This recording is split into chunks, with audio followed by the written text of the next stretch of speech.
Okay, let's see if it will be another Catalan. We've already seen one Catalan nicely won by Magnus Carlsen.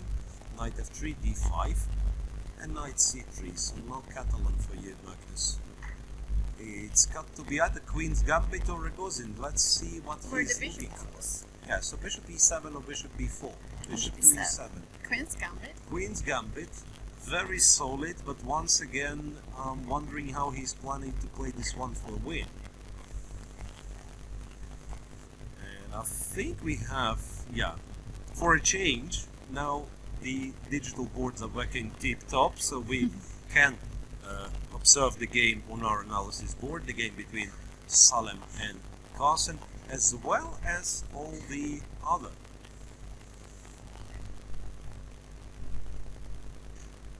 So, bishop g5, h6, bishop h4, castles, e3. So what's the big plan for Magnus Carlsen? Because I mean, a lot of people would play knight e4 here, going for a Lasker variation, which is super solid. But how do you win b6. b6, and this one. Maybe knight e4 is too simplified. Yeah, it's too. b6. How do we call this one? I know this line as TMB. So 3 names: Tatakova, Makugonov, and Bondarevsky. Yes. All of them have at different times contributed to a theory of these lines. H6, B6, and one should not be fooled because it's not always the bishop is developed on B7. Mainly it is to support C7, C5. Yeah, that's the position we are talking about. B6, I mean, most likely the bishop will be developed on B7, but there are still options. White went for bishop d3, and I guess Magnus has put the bishop on d7, and castle and knight d7. Castles and knight to d7. So perhaps the most combative way to play this one with white, because after bishop d7 there is a system with bishop captures on f6, takes on d5, so white is going to play some sort of a Carlspot, castles, and then after knight d7 white starts with some d4s. I mean, once again, very solid, but kind of an early exchanges, and Salem is not after that. He's a serious guy. He wants to play the real game against the top seed. So a castle, knight goes to d7, queen e2, and c7, c5.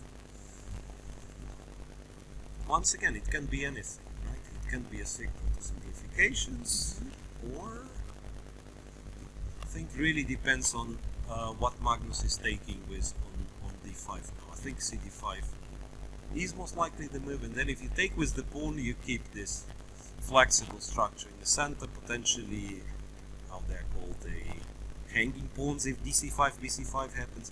If you take with the knight, however, you are probably very solid because you simplify, right? I mean, you.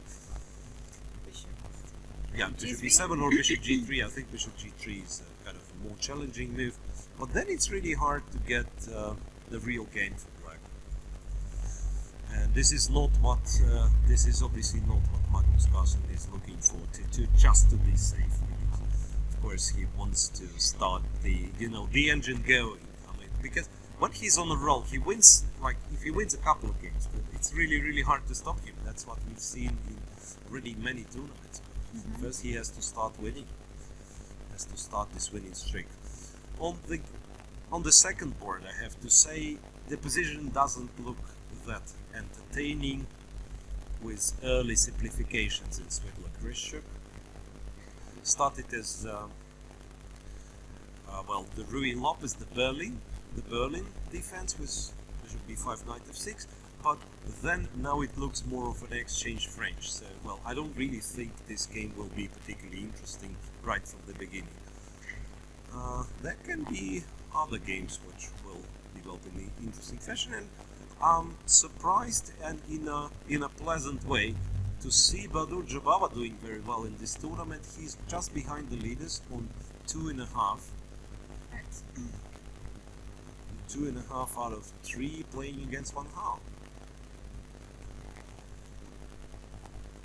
Okay, so Salem decided to play rook f to b1, so he keeps the tension. last move was after c5, rook f to d1, then I'm not sure what black usually does. Is it the time for some... Because knight e4 is, once again, it's kind of a typical move, right? I'm not sure if here or... You can also take and go knight e4. He's taking on d4. He's taking on d4, which is not the most common thing. So what do we take with? The pawn. Knight? The knight. Maybe. Can take with the knight. Yeah, well actually... I'm not sure. Yeah, if we take with the... Because this sometimes looks like a safe option for... Safe option He for takes black. with knight. But not here, because knight e6. Yeah, also the- d4 is... Yeah, the queen is under Queen. some threats. That's perhaps psychologically as well is the most unpleasant recount for Magnus, because he wants to have some fight and therefore he wants the... He needs some targets to... Yeah, he to wants, fight for. let's say, the center to be unstable somehow, right? So it's either he accepts to have an isolated pawn himself or an isolated pawn for his opponent, but he doesn't want this position where like two open files, white is somewhat better, and if he doesn't prove the advantage, then he will always have a chance to just swap everything and to, you know, to equalize. So that's exactly what Magnus doesn't want to have here. What could be other moves? I'm still looking at some knight e4. Well, how about knight e5? I'm not sure if it's a good idea at all to trade the bishop, but it might be. It's like knight e5. So at least white cannot move the bishop. It feels like he has to do something immediately. Maybe he takes here, and then, you know, if you take with the pawn, you're probably just worse.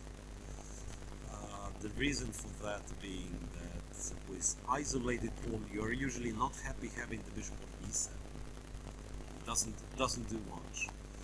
And if you take with the knight, then probably it's just too simple, right? Bishop e7. I mean, white just starts Queen. trading everything. Queen takes, and then he can do this. And then it's just a draw, right? Take on d8, knight e2, bishop e2, rook e8. Totally symmetrical. Totally symmetrical. And yeah, that would mean the world champion in the classical chess, the top seed in this tournament, will have only 50% after 4 rounds, which is, I mean, first of all, nobody would expect that, and second thing to mention, it gives you an idea how tough the tournament is. Right. Can I check the game of last year winner, Ivanchik? Can you check the game of the Ivanchik? So where is didn't Vasily Ivanchuk? Yeah, We did not He's on- covered his games. he's on +1, I guess, right? And he has the white pieces And very nice against, pawn on f5. Bocharov. I don't know what board he's playing, so let's stay with the camera on Magnus Carlsen, which is curious to know how Chucky is doing. So, Olsen / Taimanov, I'm always confusing this one, so I beg your pardon for that. Sicilian with bishop d3, castles, yeah, that yet another system, right? So now with bishop e2, black would have gone bishop b4.